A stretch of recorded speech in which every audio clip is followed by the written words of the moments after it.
Wanted to give you a introduction here. About a year ago, actually June of 2023, I could not run. I ran when I was in high school. I ran when I was in junior high in track. But as I got older, I just stopped running, probably about the time I got my driver's license. And anyways, I went through cancer treatment from 2020 until current. And I literally couldn't run, but I wanted to learn to run again. So in the last 12 months, well actually 13 months now, it's July.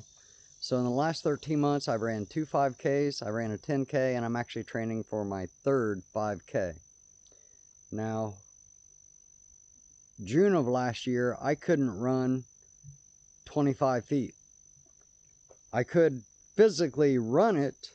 I was in shape. I did cardio and weightlifting all the time, but I couldn't run. My legs would hurt, my joints would hurt, I'd be out of breath, which was crazy to me because I did interval training on a Bowflex Max and I could do 45 minutes at a time, no problem, but I couldn't run.